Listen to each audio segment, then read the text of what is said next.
So a pleasant day to each and everyone. My name is Nika Kadog and I'm your topic presenter for today. Okay, so our topic for today is all about deconstruction as a reaction to structuralism. Okay, so structuralism was introduced by the Swiss linguist Ferdinand de Saussure. Structuralism is an intellectual movement that focuses on analyzing the underlying structures and patterns that shape human culture, language, and behavior. So it seeks to identify the relationships between elements within a system and understand how these structures influence our perceptions and behaviors. Structuralist. So what is structuralist?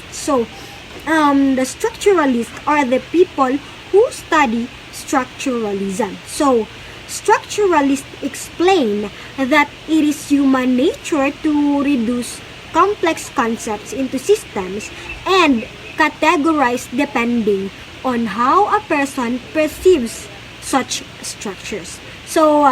We already know what is structuralism. Now, let's proceed to the deconstruction. Deconstruction was introduced by Jacques Derrida. Deconstruction is a critical methodology that analyzes and challenges the underlying assumptions, power dynamics, and meanings within text, system, or structures. So there are three procedures in Derrida's deconstructive literary criticism. So the first one is inverting the hierarchy. The second one is deconstructing firmly definitive limitations or margins. And lastly, analysis of inherent rhetoricity. So the first one is a means to destabilizing existing binary oppositions, in particular literary pieces. Challenging the existing definitive binaries is essential in this operation. It undergoes the process of reversal and proceeds to the process of highlighting the instability of the hierarchy. It unfolds by emphasizing that one term is not always superior over or inferior to the other. The second procedure means avoiding any impulse to categorize a specific literary work in any particular pattern, system, or rule. The deconstruction theory indicates the dismantling of the present social or cultural structure, not constructing new meanings of literary pieces on top of this structure. It is about establishing the inconsistent features and elements of the literary piece. The third operation is complex since it somehow means exploring and challenging the existing binary by unraveling possibilities that undermine the definitive divisions of the opposing concepts. As an example, Derrida takes on the binary opposition of literal or metaphor. People view metaphor merely as an alternative for expressing literal concepts. However, metaphor is a creative manner of expressing literal meaning. This process is the inversion of the hierarchy. Rhetoricity unfolds when considering possibilities that literal meanings were once metaphors that neutralized over time and lost creativity. And that is all for my topic. Thank you for listening. Good morning, everyone. Today I'm going to discuss you about censorship, political correctness, and moving pictures as a new resource of learning, extending the reach of censorship. Let's talk about censorship. So, censorship is the act of suppressing speech, communication, or information that is deemed objectionable, harmful, or sensitive. It can be implemented by government, private institution, or even individuals. The rationale beyond censorship often involves concern about public safety, maintaining social order, or protecting certain values. So next is political correctness. So it refers to language and action intended to avoid potentially offensive or discriminatory words and behaviors towards certain group. It's often seen as a way to promote inclusivity and respect, but the term is also criticized for potentially stifling free speech and leading to oversensitivity. So,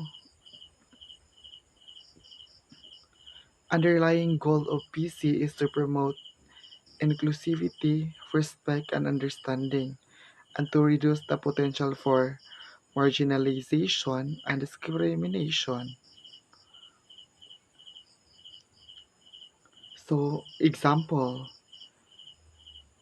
this can involve using gender neutral language, avoiding stereotypes, and being mindful of cultural sensitivities.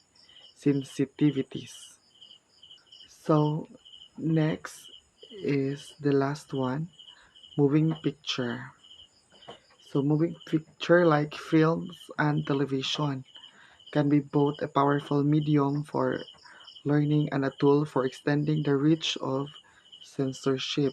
So, while they can be used to educate and inform, they can also be manipulated to control narratives and restrict access to certain ideas. This influence extends to how people learn and understand the world, making it as a significant factor in shaping individuals and societal perspective. So, moving picture can convey complex information and emotion in a way that text alone cannot. So they can bring history, science, and literature to life, making learning more engaging and accessible. So, so through television and film, educational content can be reach a vast audience, potentially breaking down barriers or location and language. So example for this is political criticism. So government may censor film that depict political figures negatively or expose corruption. Next next example is religious content. So film that challenge established religious doctrines or depict religious figures in a negative light may be censored. So third is social issue. So content that deals with sensitive social issues such as human rights violation or LGBTQIA plus community right can be censored also. So that's all. Thank you for listening. Bye. Good day to everyone. I am Rachel Puntalan Samurok and I am going to discuss about the continuation of Miss Oraque's report. Different countries in the global community establish censorship committees tasked to censor different film production intended for cinemas. The film is quite a big industry that reaches a significant audience varied in age and gender. When we say censoring films, it means restricting the viewing of this media for specific age groups, observing the level of maturity of these particular audiences in cinemas. Aside from the censorship committee decision, may vary subject to the community's valued culture and traditions. It currently happened in Malaysia. Malaysia is a country known to its valuable Islamic culture.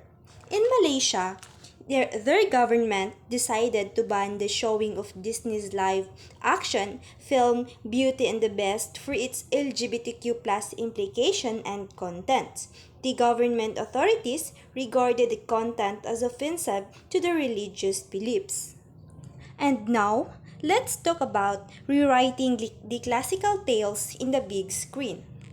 The development of technology presents the opportunities of rewriting the favorite classical tales in motion pictures and films. The Walt Disney Company is one of the prominent entity in such industry. The Little Snow White started in the retelling of Brother Grimm's an animated cartoon film Snow White and the Seven Dwarfs in 1937. They have rewritten the story in a manner that would be acceptable, romantic, and enchanting to young audiences. The film eliminated the disturbing content about a mother hurting her child and the brutality of the subordinate who intentionally hit a body after he grew tired carrying the coffin around the prince's palace. The industry made sure that the film would be suitable for all ages. Several animated films also followed. This includes The Ugly Duckling, The Cinderella, The Three Little Pigs, and many other animated films. Over time, as technology advances, the industry ventures at producing modern three-dimensional animated films. The company produced the story of Tangled 2010, which is again an inspiration drawn from the Brothers Grimm collection of fairy tales. Tangled is an American computer animated musical fantasy film produced by Walt Disney Animation Studios. This film is based on the German tale Rapunzel by the Brothers Grimm. Disney's Tangled presents a woman who knows what she wants, is determined, takes risks, is resourceful, possesses magical powers, and is capable of defending herself. Recently, the company produced live-action films of their animated classical tales in the past. These include Cinderella and Beauty and the Beast. They presented a deconstruction of the characters' relationships and personalities in the film. Cinderella is a classic fairy tale about a young woman who is treated poorly by her stepmother and stepsisters after her father's death. With the help of a fairy godmother, Cinderella attends the prince's ball and captures his heart. However, she must leave before midnight and loses a glass of slipper. The prince searches for her, and when he finds her, they get married and live happily ever after. Beauty and the Beast is a story about a prince who is forced to live as a beast unless he finds true love.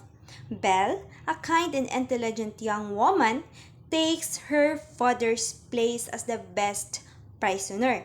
As they spend time together, Belle learns to see beyond the best physical appearance and falls in love with him. When she confesses her love, the curse is broken, and the best transformations back into a prince. And then, just like the Cinderella, Belle and Best live happily ever after. Engineer for one specialty, ma'am. This is my video presentation. First, we have here a Beauty and the Beast. This adaptation presents a modern interpretation of Belle, highlighting her intelligence, strength, and compassion, deviating from traditional social norms. The film also incorporates LGBTQ themes and the death of Bill's mother, leading to controversies and bans in some countries. So, this film, Beauty and the Beast, portrays Bill as a strong, independent woman who values education and compassion, challenging the traditional image of a passive, helpless princess. Also, the backstory of Bill's mother, adding a layer of emotional depth to the story. So next is Maleficent. Maleficent, this film reimagines the story from the perspectives of Maleficent, showcasing her strength and complex nature. It subverts the traditional true love kiss trope, replacing it with a kiss from Maleficent herself. So the film explores the complicities of good and evil. So this presents two different kinds of female beauty, highlighting the unique strengths and weaknesses of both Aurora and Maleficent. So, the story is told from Maleficent's point of view, presenting her as a strong and complex character rather than simply villain. So, the film challenged the traditional fairy tale trope of true love kiss by having Maleficent herself awaken Aurora. We have here a exploration of good and evil. So, the movie delves into the complexities of morality, blurring the lines between good and evil and showcasing that characters are really purely one or the other. So, next we have political correctness or PC. So, the author argues that while the goal of PC or political correctness is to protect minority groups from the offensive content, it's nearly impossible to completely eliminate all potentially offensive materials from children's literature. The diversity of cultures and individual reactions to the literature makes complete censorship impractical. So, the author acknowledges that the aim of PC or political correctness to shield children from harmful stereotypes and biases, but argues that achieving complete PC or political correctness in literature is practically impossible. The diversity of cultures, individual sensitives, and involving social norms make universally acceptable standard unattainable. So next we have here the value of literature. So, the author emphasizes that the value of literature lies in its ability to inform young people about the realities of the world, both positive and negative. So, literature should not shy away from complex or challenging issues. So, the importance of literature role in educating young people about the complexities of the world, exploring diverse perspectives, and acknowledging both positive and negative aspects of human experience. A sanitized approach overly focused on PC or political correctness would prevent children from developing critical thinking skills and a nuanced understanding of the world around them. And next we have appropriate timing and selection. The author Cutes and Carol Moore emphasizing the importance of selecting appropriate books for children of the right time. So in their development, this suggests a nuanced approach to literature selection rather than a blanket application of PC guidelines.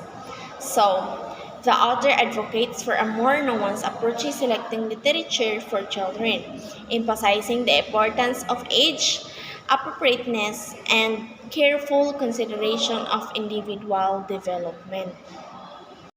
For my part, thank you.